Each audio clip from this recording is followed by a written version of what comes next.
ഈ ലോകത്ത് ആദ്യമായി രൂപം കൊണ്ട ജീവിവർഗമാണ് സ്പൈർലിന. സ്പൈർലിന എന്ന് വെച്ചാൽ ഒരു ബ്ലൂ ഗ്രീൻ ആൽഗയാണ്. ഈ ബ്ലൂ ഗ്രീൻ ആൽഗ കഴിക്കുന്നതുകൊണ്ട് നമുക്കുള്ള ബെനിഫിറ്റും അതുപോലെ തന്നെ ആ ബ്ലൂ ഗ്രീൻ ആൽഗ ഏതൊക്കെ സമയത്ത് കഴിക്കണമെന്നാണ് ഈ ഒരു വീഡിയോയിലൂടെ ഉദ്ദേശിക്കുന്നത്. നമുക്കറിയാം, നമുക്കെല്ലാം ഇന്ന് കഴിക്കുന്ന ഭക്ഷണത്തിലൂടെയാണ് നമുക്ക് ന്യൂട്രിയൻസ് കിട്ടേണ്ടത്.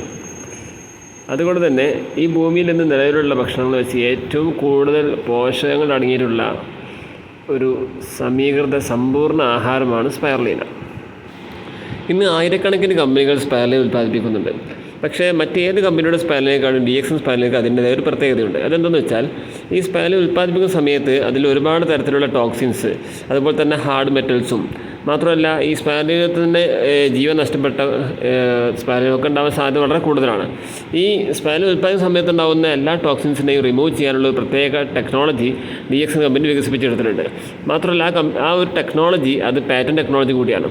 അതുകൊണ്ട് തന്നെ മറ്റ് ഏത് സ്പൈർലിനയാണെന്നുണ്ടെങ്കിൽ നിങ്ങൾക്ക് ഒരു 4-5 മാക്സിമം ഒരു ഗ്രാമിലേറെ കഴിക്കാൻ സാധിക്കില്ല. കഴിച്ച് കഴിഞ്ഞാൽ അത് നിങ്ങളെ ഗട്ട് ഫ്ലോർക്ക് കംപ്ലയിൻറ്റ് വരും. നേരെ മറിച്ച് DXN സ്പൈർലിന നിങ്ങൾ കഴിക്കുന്ന സമയത്ത് അത് എത്ര അളവിലും ഒരു 100-150 അല്ലെങ്കിൽ 10 ഗ്രാം എത്ര കഴിച്ചാലും അതിന് ബോഡിക്ക് പ്രശ്നം വരുന്നില്ല. മറ്റൊരു കാര്യമുള്ളത്, DXN സ്പൈർലിന കഴിക്കുന്ന സമയത്ത് നിർബന്ധമായിട്ട് നിങ്ങൾ DXN ഗാനോഡർമ RGGL ക്യാപ്സൂൾ കഴിച്ചിരിക്കണം, അല്ലെങ്കിൽ ഗാനോഡർമയുടെ അടങ്ങിയിട്ടുള്ള ഏതെങ്കിലും പ്രോഡക്റ്റ് കൂടെ കഴിച്ചിരിക്കണം.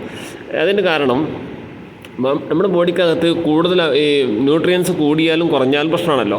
അപ്പോൾ ഈ കൂടിയ ന്യൂട്രിയൻസിനെ അതുപോലെ തന്നെ കുറഞ്ഞ ന്യൂട്രിയൻസിനൊക്കെ റെഗുലേറ്റ് ചെയ്യാൻ ബോഡിക്കകത്തുള്ള കംപ്ലീറ്റ് ആക്ഷനുകൾ, അതായത് മെറ്റബോളിസം, അതുപോലെ തന്നെ മറ്റുള്ള പലതരത്തിലുള്ള ആക്ഷനുകളെയും റെഗുലേറ്റ് ചെയ്യാനുള്ള പ്രത്യേക കപ്പാസിറ്റി RGGL ക്യാപ്സൂൾസ് ഉണ്ട്.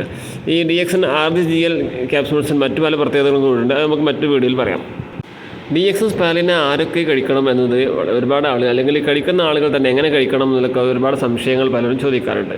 അതിൽ DXN സ്പൈർലിന എന്നുള്ളത് ഒരിക്കലും ഒരു മെഡിസിനല്ല, ഒരു മരുന്നല്ല. അതുകൊണ്ട് തന്നെ രോഗികൾ മാത്രമല്ല കഴിക്കേണ്ടത്. ഇത് ഇന്ന് ഭൂമിയിൽ ആർക്കൊക്കെ ജീവനുണ്ടോ അവരെല്ലാം കഴിക്കുന്നത് നല്ലതാണ്. ഈവൻ അത് പ്ലാന്റ്സിന് പോലും, മറ്റുള്ള സസ്യങ്ങൾക്ക് പോലും അത് വളരെ നല്ലൊരു ഫെർട്ടിലൈസർ കൂടിയാണ്. എനിവേ, ഇത് ഈ സ്പൈർലിന ഏറ്റവും കൂടുതൽ നിങ്ങൾ ഉപകാരം ചെയ്യൽ, ഏറ്റവും കൂടുതൽ ഗുണം ചെയ്യുന്നത് ഗർഭത്തിലുള്ള കുഞ്ഞുങ്ങൾക്കാണ്. ഗർഭത്തിലുള്ള കുഞ്ഞുങ്ങൾക്ക് അവരുടെ എല്ലാതരം ഓർഗനുകളും അവയവങ്ങളൊക്കെ ഉണ്ടാകുന്ന സമയത്ത്, അതുപോലെ തന്നെ അവരുടെ ബോഡിക്കും ന്യൂട്രിയൻസൊക്കെ കറക്റ്റ് അളവിൽ കിട്ടാൻ വേണ്ടിയിട്ടും ഇങ്ങനെ ഗർഭത്തിലുള്ള കുഞ്ഞുങ്ങൾക്ക് അത് വളരെ കൂടുതൽ ഉപകാരം ചെയ്യാം. മറ്റൊരു കാര്യം, ഒരു ഗർഭിണി സ്പൈർലിന കഴിച്ചു കഴിഞ്ഞാൽ, DXN സ്പൈർലിന കഴിച്ചു കഴിഞ്ഞാൽ ആ ഗർഭിണിക്ക് ഒരിക്കലും സിസേറിയൻ മൂലം പ്രസവിക്കേണ്ട അവസ്ഥ ഉണ്ടാവില്ല, സുഖപ്രസവത്തിലൂടെ കിട്ടുമെന്നാണ്. മറ്റൊരു കാര്യം, സുഖപ്രസവം എന്നത് അത് ആ ഒരു വാക്ക് തന്നെ ഒരുപാട് പ്രശ്നങ്ങളുണ്ട്. കാരണം അത്രത്തോളം വേദനയുള്ള ഒരു പ്രോസസ്സാണല്ലോ സുഖപ്രസവം, അല്ലേ? അതുകൊണ്ട് സുഖപ്രസവം എന്ന് പറയുന്നതിൽ ചിലപ്പോൾ ഒരു പക്ഷേ ഗർഭിണികൾക്ക്, പ്രസവിച്ച ആളുകൾക്ക് എൻ്റെ വാക്ക് കേൾക്കുമ്പോൾ ചിലപ്പോൾ ബുദ്ധിമുട്ടുണ്ടായേക്കാം. എനിവേ, പ്രസവം നാച്ചുറലായിട്ട് ഭവിക്കാൻ നല്ലതാണ് സ്പൈർലിന കഴിക്കുന്നത്. അതുപോലെ തന്നെ ഇത് കുഞ്ഞുങ്ങൾക്ക്, ചെറിയ ഇൻഫൻസിന് പ്രസവിച്ച അന്ന് തന്നെ വേണമെങ്കിൽ കൊടുക്കാൻ പറ്റും. അത്രത്തോളം സേഫാണ് DXN സ്പൈർലിന. അപ്പോൾ ആ കുട്ടികൾക്ക് കൊടുക്കുന്ന സമയത്ത് ഒരു കുഞ്ഞിന് ബോഡിക്കകത്ത് ആവശ്യമായിട്ടുള്ള എല്ലാ ന്യൂട്രിയൻസും കിട്ടും. അതോടൊപ്പം തന്നെ DXN GL capsule, Ganoderma GL capsule കൂടി കുട്ടിക്ക് കൊടുക്കൽ വളരെ നല്ലതാണ്.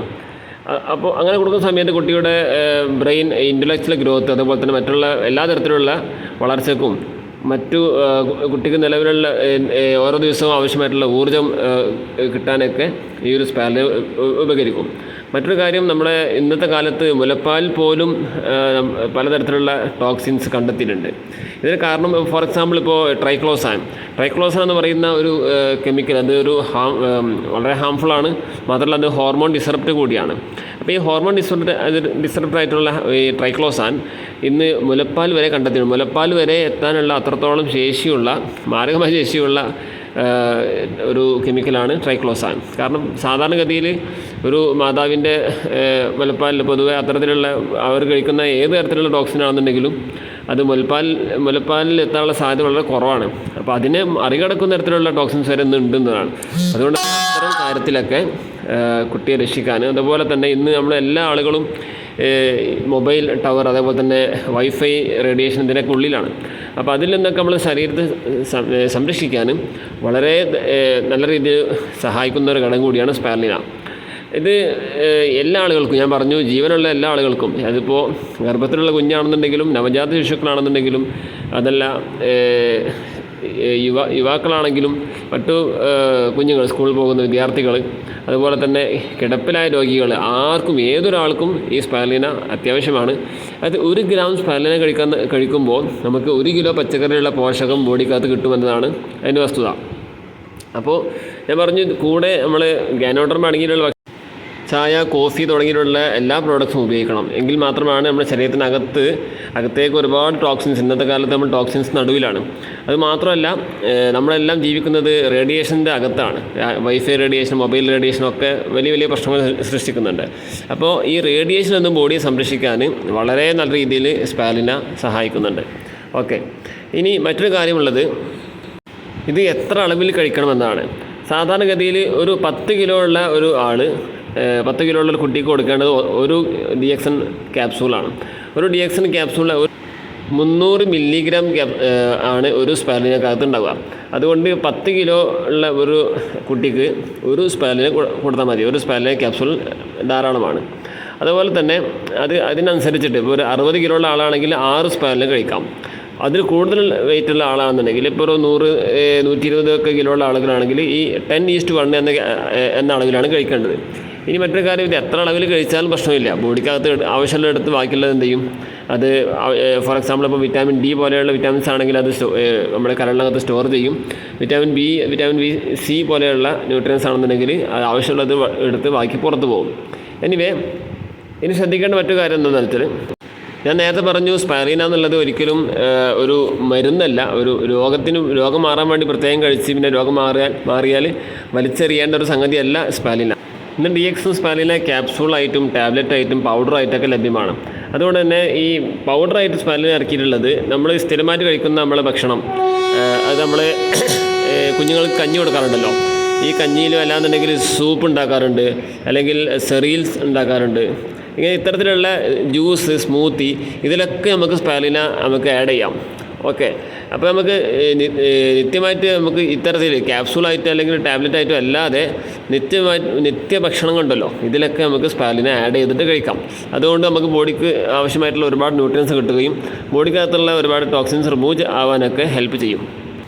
അപ്പോൾ എല്ലാ ആളുകളും സ്പൈറുലിന ഉപയോഗിക്കുക. സ്പൈറുലിന ക്യാപ്സൂളായിട്ടോ ടാബ്ലറ്റായിട്ടോ നമ്മൾ ഉപയോഗിക്കുന്ന ജ്യൂസിൽ അല്ലെങ്കിൽ സ്മൂത്തി, സെറീൽസ്, സൂപ്പ്, ഇതിലൊക്കെ മിക്സ് ചെയ്തിട്ട് അങ്ങനെ വേണമെങ്കിൽ കഴിക്കാം. ലോകത്തിലെ ഏറ്റവും കൂടുതൽ ഓർഗാനിക് സ്പൈറുലിന ഉൽപ്പാദിപ്പിക്കുന്ന കമ്പനിയായിട്ട് DXN മാറിയിട്ടുണ്ട്. അപ്പോൾ എല്ലാ ആളുകളും ഈ സ്പൈറുലിന കഴിക്കേണ്ട ആളുകളാണെന്ന്. കാരണം നമ്മളെല്ലാം ജീവിക്കുന്ന അത്രത്തോളം വിഷമയമായിട്ടുള്ള ഒരു അന്തരീക്ഷത്തിലാണ്. സ്പൈറുലിന കഴിക്കാൻ നമ്മൾ ശരീരത്തെ സ്നേഹിക്കുന്നുണ്ടെങ്കിൽ ശരീരത്തിന് ഇഷ്ടമുള്ളത് കൊടുക്കണമല്ലോ. അപ്പോൾ എല്ലാ ആളുകളും സ്പൈറുലിന അതിൻ്റെ കറക്റ്റ് അളവിൽ എന്നും കഴിക്കാം. ഞാൻ നേരത്തെ പറഞ്ഞു, അളവ് കൂടിയ പ്രശ്നമില്ല, എന്നാലും മിനിമം ഒരു 3 എണ്ണം വെച്ചിട്ട് 2 നേരമെങ്കിലും മിനിമം കഴിക്കുക. ക്യാപ്സൂൾ കഴിക്കുന്നുണ്ടെങ്കിൽ, അതല്ല നിങ്ങൾ മറ്റുള്ള ഇതിലൊക്കെ ഇടുന്നുണ്ടെങ്കിൽ ഏകദേശം ഒരു സ്പൂൺ വെച്ചിട്ടൊക്കെ ഇടാം. ഓക്കെ, ഇനി അളവ് കൂടുന്നത് കൊണ്ട് DXN സ്പൈറുലിന ആണെങ്കിൽ ഒരു പ്രശ്നവുമില്ല, പ്രത്യേകം പറയുകയാണ്.